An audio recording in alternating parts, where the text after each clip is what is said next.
Crypto prices tumbling this morning. Joining us now, Anthony Pompliano, founder and partner of Pomp Investments. When do you look at what's happening with crypto and decide that there needs to be a reason for what's happening? I mean, moves like this back to 61, watching Bitcoin for the last 5-10 years, the moves happen like this all the time. Do you have 3 reasons why Bitcoin has come down from above 70 to where it is now? I think it's important first to put it in context, right? Bitcoin's up 40% year to date. It's up 100% over the last year. So in terms of volatility, this is pretty expected. What we've seen in previous bull markets is that there's 4, 5, 6 different drawdowns of 30% or more. We're down about 15% or so. So this is right within kind of the band that you would expect. I think that what occurs is when an asset goes up a lot, people start to take profit. And so what we've seen is this explosive rally to start the year. People naturally take some of that profit. We're also seeing a lot of people doing the basis trade, where they're basically going long the spot market and they're shorting futures. And so what that is doing is it's dampening some of the volatility, which allows for leakage and some selling. And then lastly, I think, is we get to the summertime, right? You see this, a lot of people in the public markets will say, you know, invest till May and then go away. And so you're starting to see some of that as well here, where people are seeing these really explosive moves at the beginning of the year. And then also Q4 tends to be a big kind of quarter for crypto as well. And so Q2 into Q3 tends to go kind of sideways. I think that's just what we're seeing. We've noted that it has decoupled a little bit from just the risk-on trade and the NASDAQ trade. And, you know, stocks have held up better than Bitcoin, even though the prospect of rate cuts is 5, 4, 3, 2. Now, I don't know where we are. We're at 1 rate cut this year. That's what Bitcoin really needed, was an easier Fed. That's what always juices it. What I think is really interesting is, you know, a couple of years ago, it was all about Bitcoin and crypto. Now, a lot of people are talking about AI, but I think people are kind of missing that these are actually part of the same trend. Right? We're going into this automated world where AI is going to create enormous amounts of wealth, and Bitcoin is going to protect that wealth. And so when you start to see these technologies coming together, you know, an easy way to see that intersection is, what money are the machines going to use? Then why is it diverging?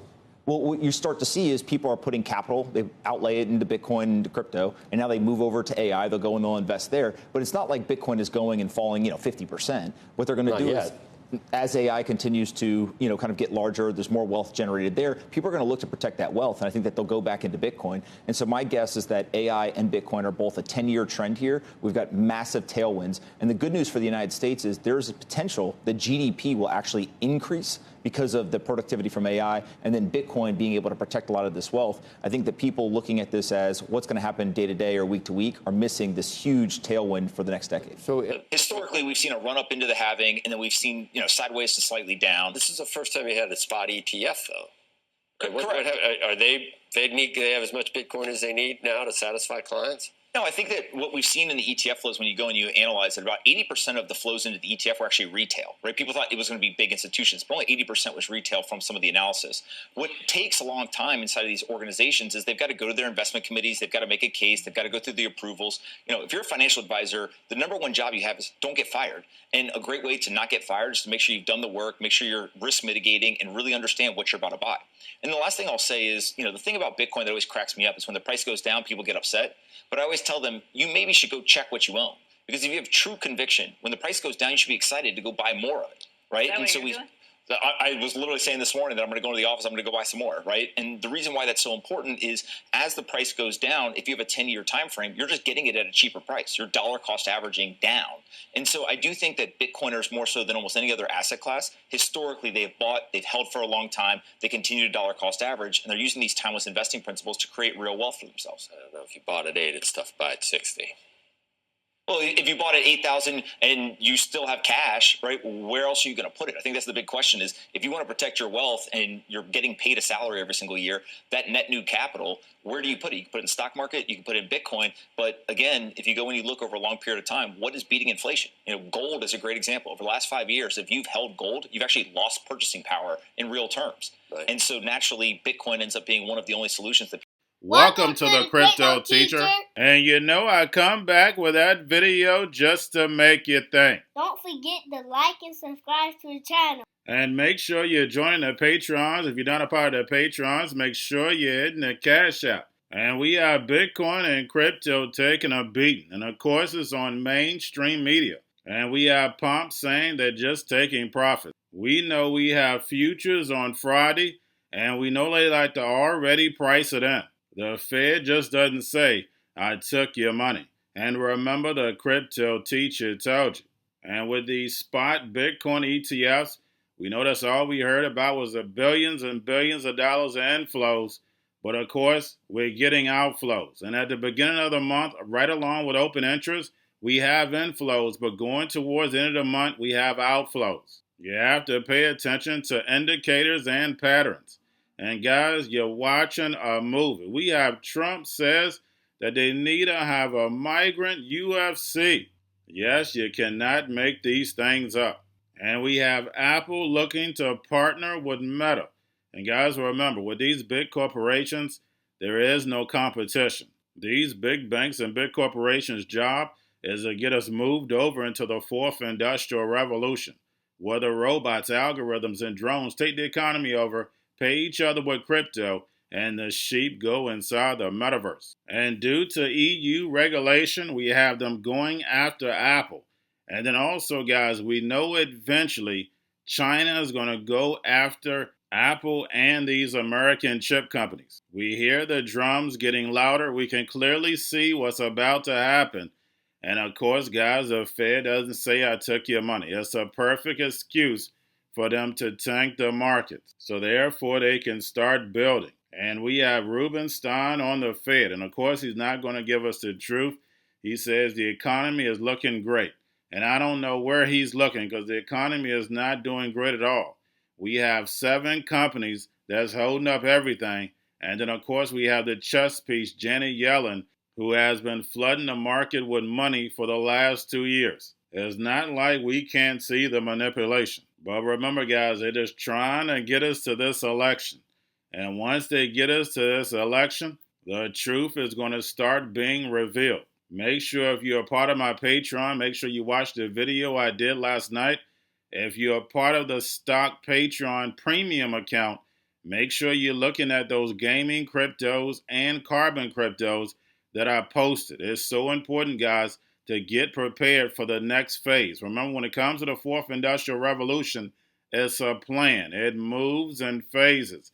And remember, the crypto teacher told you, because he knows when it comes to the NWO, it's all planned out. You have a wonderful day. It's a conspiracy theory, but claims that the Chinese government is making the youth You've noticed that all the conspiracy theories have all been true. You've noticed that, right? Is that the conclusion of the show? Yeah, that's what we've learned? That's my conclusion. Pick one. All right, I will not. Okay, because it's true. I'm going to go and start a new migrant fight league. Migrants, only migrants. And then at the end of the year, the champion migrant is going to fight your champion. And I hate to tell you, Dana, I think the migrant might win. That's how tough they are. This is not a normal situation. Apple reportedly in talks with a longtime rival to team up on new AI offerings. That's as Apple also works to fend off a new charge under the European Union's Digital Markets Act. Our Julia Borston joins us with more in today's Tech Check. Hi, Julia.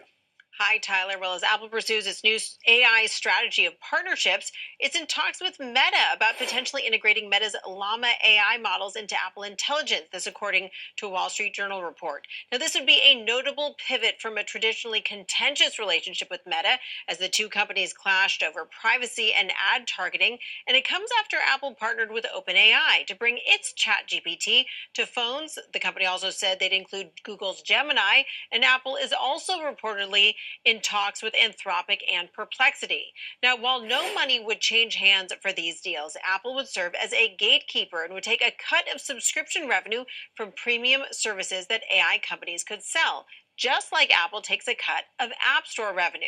Now, speaking of Apple's App Store, regulators are now charging Apple with failing to comply with its Digital Markets Act, which focuses on large platforms that are gatekeepers. The EU's case, which is the EU's first enforcement of the DMA, accuses Apple of not allowing developers to steer consumers to cheaper alternatives outside of the App Store.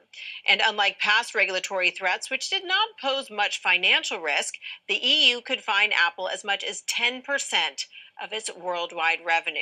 This stricter regulatory oversight in Europe is impacting Apple's strategy. Just last week, Apple said it would not roll out new generative AI features in the region because of regulatory concerns. You're in the private equity business. The path of the Fed has a huge impact on your ability to borrow money and how much you pay for it. Where do you think we really are? Well, I think the Federal Reserve is very reluctant. I don't know for sure what they're going to do. Nobody knows for certain. I'm going to interview Jay Powell publicly on July the 15th in a public setting in Washington, and maybe he'll give us some insights then. But I think that generally the Fed wants to stay out of politics. And so I've always said that I think the Fed is not likely to cut rates before the election because it would just cause too much political turmoil. So you don't believe Austin Goolsbee at the end of that interview when I believe he was asked specifically whether the presidential race has an impact on their decision? I know that that is the traditional line that the Fed has, and they should have that line. But I just think generally they're human, and they recognize that they'll be heavily criticized by President Trump, I suspect, if all of a sudden they were to cut rates right before the election. Therefore, I suspect the market is probably more right than wrong when it says the rate cuts are likely to come after the election. Let me actually ask you just a Washington political question about the Fed. You know, the Fed has talked about its independence for a long time, and yet when you go back, even in the Volcker days and other times, there's been some pressure applied by presidents, sometimes very quietly, increasingly when it was former President Trump.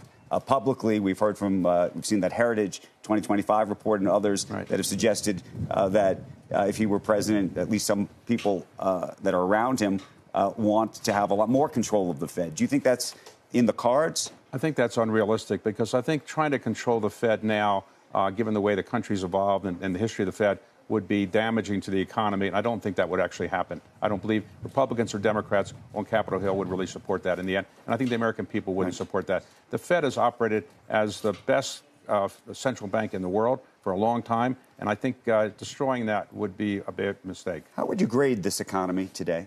I think the economy now is probably a B+. We're not A, but nobody's probably an A right in the world right now. But we're doing pretty well. Remember, we've had high interest rates for quite some time, yet the economy is going to grow probably at 2.5% this year. That's pretty good for an economy with high interest rates. We've been predicting a recession for quite some time, 23, 24. It hasn't happened yet. Right. So the economy is in reasonably good shape. Going to a different economy, and we're going to be learning more about that as we go. But clearly, we're learning that things can be done from remote locations. We're learning that technology can replace people even more than we thought. We're not going back to the same economy. We're recovering, but to a different economy, and it'll be one that is more leveraged to technology. And I worry that that is going to make it even more difficult than it was for many workers. In Silicon Valley, and my friends who work in technology know that what we did to the manufacturing workers, we are now going to do to the retail workers, the call center workers, the fast food workers, the truck drivers, and then even bookkeepers, accountants, insurance agents, lawyers, and on through the economy. So what happened to the manufacturing workers is a very clear sign. And so we'll import Chinese-based CBDC technology. So it's going to be CBDC in a box provided to you by the People's Bank of China. But every stock, every bond, every currency, every commodity, every piece of art, every private business, every piece of real estate will eventually be a token on a blockchain, an entry on a ledger, permanent and immutable. We will have truth instead of trust, and we will save over $7 trillion a year. 6 to 8% of global GDP is wasted by the friction of the trust industry that's necessary when you have dual entry accounting. With triple entry accounting, which is what a blockchain is, we get rid of all of that friction. It's a beautiful future. Like what you see in China and their social credit scoring systems, right?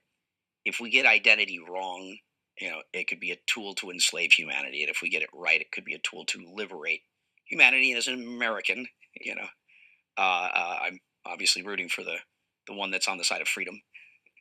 Bitcoin is an international asset. And also, I do believe the role of crypto is, it's digitizing gold. I actually believe this technology is going to be very important. Look at it. We have been part of the huge revolution in investing through ETFs. We believe that ETFs will be changing the whole way we invest. Many people still use it as a means, people are investing it for indexing. No, the majority of people who are putting money in in ETFs are active investors that are buying exposure. The entire bond market is being transformed as we talk right now. I believe the next generation for markets, the next generation for securities will be tokenization of securities. We will, and if we can have that distributed ledger that we know every beneficial owner, every beneficial seller, we all have our code of who's buying, who's selling, instantaneous settlement. And think about it, it changes the whole ecosystem. Chinese bank ICBC has been hit by a ransomware attack, and the U.S. Treasury market, as a result of that, has been disrupted. This, according to the Financial Times. We're getting more right now with Bloomberg's Shonali Bassick. Shonali, what do we know? Listen, we have the Financial Times now reporting that ICBC, one of China's largest banks here, was hit with a ransomware attack. And remember, they're a very significant intermediary in the Treasury market. The SIFMA has told its members that this has been part of the reason here that the system is kind of clogged up, if you will, during that auction that we saw a little bit before. The attack had prevented ICBC, according to the Financial Times, from settling Treasury trades on behalf of other market participants.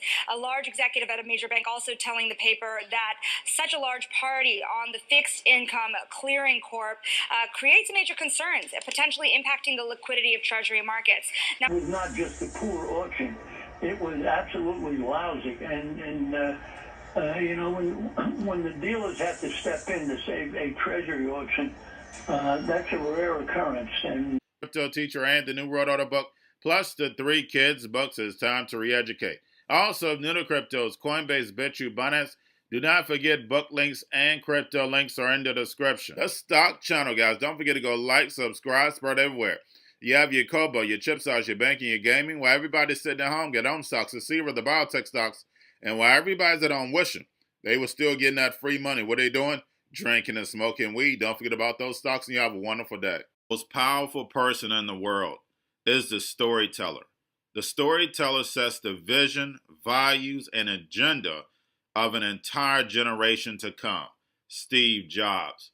And guys, you know I truly believe in this. When you look at the New World Order, they're the storytellers. And that's the reason why I wrote my New World Order book. But guys, now it's time to change the current generation. And I wrote 3 kids books. You know, I love the Trinity because I understand the power that's in it. So I have 3 books. We have an opportunity to change the generation, to educate, not just me, but I want to show you that I take action on a daily basis. And I want you to take action on a daily basis. Whether it's your job, whether it's in your community, we have an opportunity right now to educate the masses. I posted this on my Twitter account. Please share, but this is a short clip of the 3 books. There's going to be a clothing line and action figures. Please get these books for your kids, nephews, cousins, friends, so therefore we can start the re-education now. Because as we see, the 4th Industrial Revolution foundation is definitely here. Robots, algorithms, drones, taking humanity out the picture. We have to re-educate. But let's get into the video.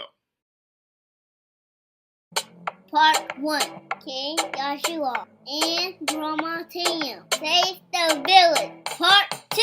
King Joshua and Grandma Tam save New York from COVID-33. Part 3. King Joshua and Grandma Tam goes to China.